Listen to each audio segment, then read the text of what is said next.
Hello guys! Welcome everyone back to an episode of Mando Monday. This is the series where you guys ask the questions and I, of course, answer them. And that can be to do with anything related to Counter-Strike 2, Valve, future upcoming updates, such as CS2's first operation, new maps, new weapons, new modes, or possibly the background or myself. If you guys have a question you want a shot at being answered in next week's video, leave it down below this comment section or any other one of my videos saying Ask Mando, then ask your question. It's usually easiest and best for me to find it that way. Now with today's video being the first Mando Monday back in a little over 2 months, we have some absolute juicer questions. We're going to touch on CS2's first operation, the possible return of factions, mention new weapons, and even discuss the armory pass is worth it over 100 days later, alongside a whole bunch more. Now today's video sponsor is SkinsMonkey. SkinsMonkey is a buying but most notably trading marketplace for all your Counter-Strike needs. SkinsMonkey offers a wide variety of skins. Once you find the item you want, hit trade for either items you currently have or for one of many deposit options. You can use my code Mando for up to a free $5 alongside a 35% deposit bonus. If interested, the link will be in the description down below. Now very quickly before the video starts and we hop into today's questions, I do want to mention that we are going to have a return to streaming on twitch.tv as well as YouTube later this week. So make sure you stay tuned on YouTube, and if you haven't, check out our Twitch for when we go live. Without further ado,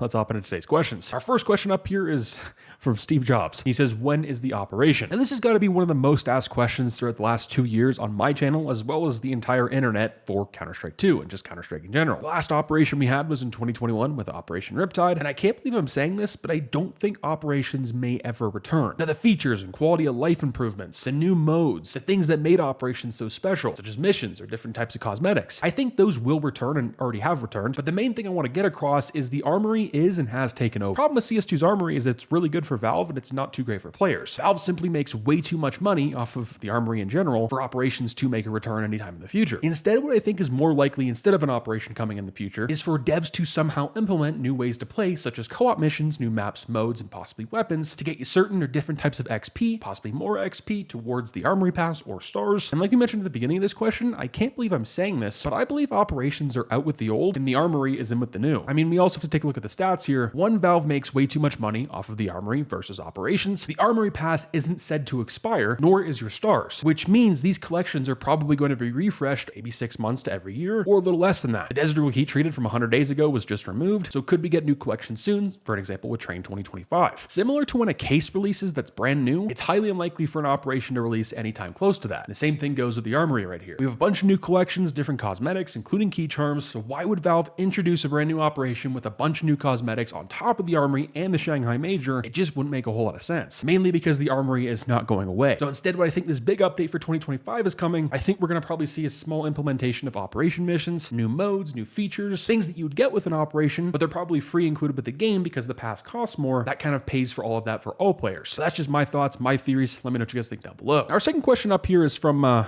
just going to call you Arnold. Instead of a question, I think it's more of a comment, but it makes me really think off this comment. He says, where are the normal updates? It's always the same. I want factions back. Well, this is not the most positive video, I guess, so far with the 2 questions, but factions are not going to return, at least I think. The reason factions I don't think are going to return to Counter-Strike anytime in the future is simply because of agents. Just like our first question with operations ever coming back, the armory has taken over, just like agents have taken over factions, even though agents and factions are the exact same thing. It's just this time around, Valve can actually monetize this, which was once a free product with every Counter-Strike before this. It all started back in 2019 with Operation Shattered Web, where Valve first introduced agents. They weren't that popular, similar to gloves back in 2016, and well, over time, players made it the new norm. And that's kind of where we're at now. If you want a different character with different sleeves to match your loadout, or just something different to freshen up the game, just buy a new agent. Now the problem with this is, one, there's no female agents in the game, which that has already been a pretty big outcry within the Counter-Strike community, that being default agents anyway. The cheapest agents aren't really the best, and the ones that do look pretty good and are pretty cool, you're looking at spending 50 to 60 bucks for just an in-game character. Now I think it's next to impossible that agents won't be making a comeback to Counter-Strike sometime soon, because operations probably aren't going to return. I think Valve is probably going to have agents somehow refreshed in the next armory pass, and aside from the cash part of things for Valve, why they weren't implemented inside Counter-Strike 2's launch, is I think, just in my opinion, is that Counter-Strike 2 is so pro and competitive based, not that CSGO wasn't, but CS2 is really hyper-focused on the competitive side of things, which is some of the reason why a lot of the fun aspects of the game and franchise seem to be gone and absent here in CS2 versus other games. But because of that, I think Valve kind of wanted to have just 2 agents you play as, and that's it. You play like the pros, kind of similar to what we have with 64 tick, where it's sub-tick all across the board. That being said,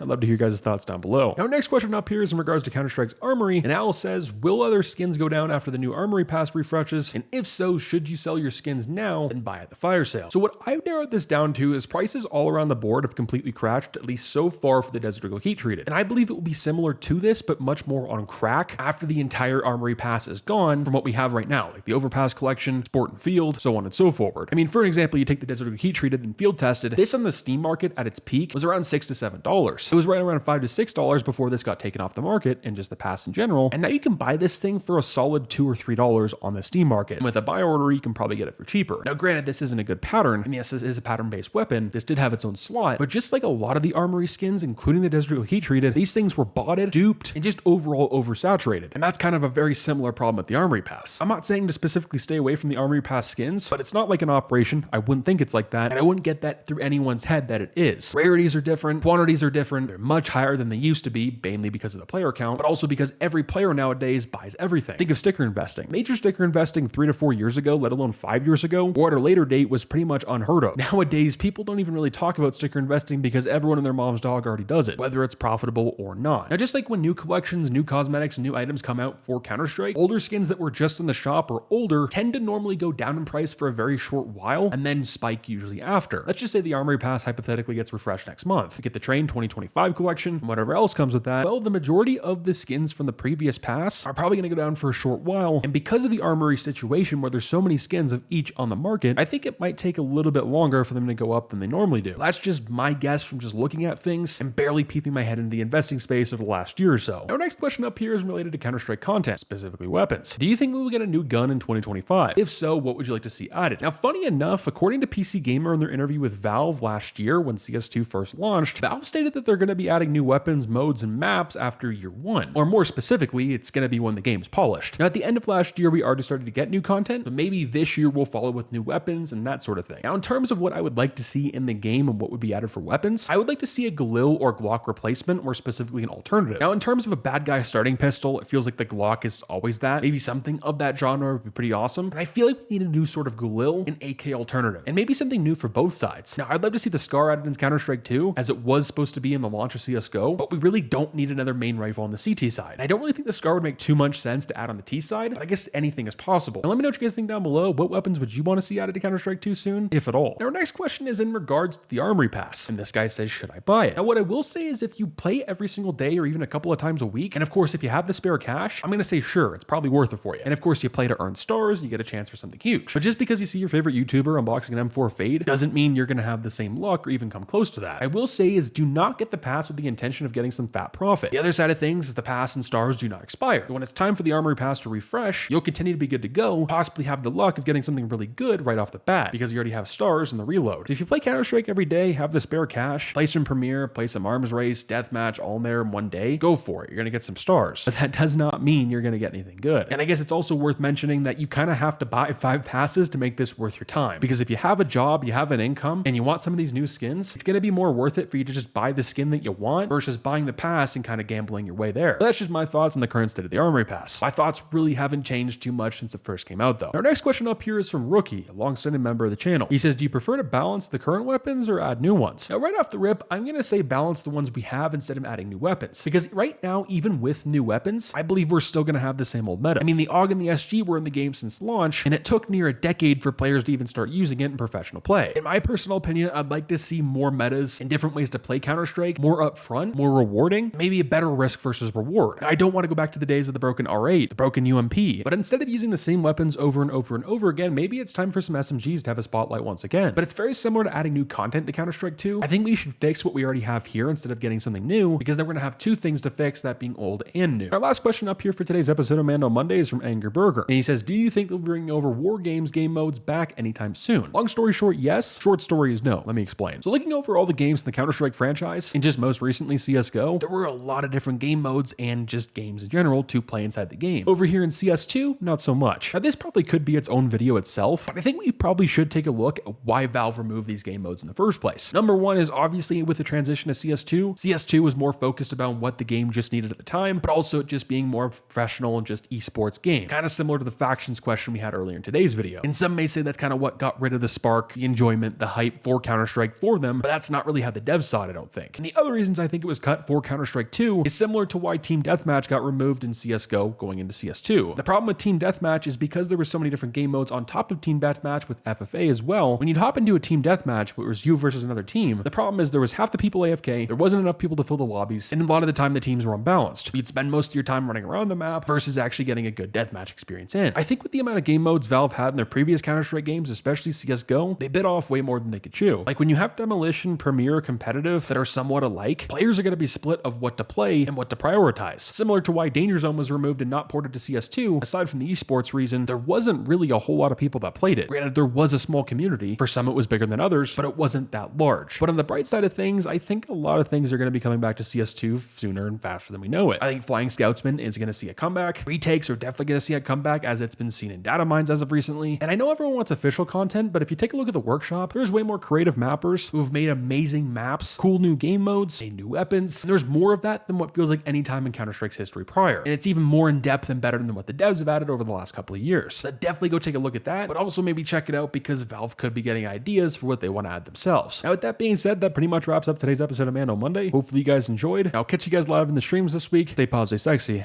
I'm out, guys. Peace.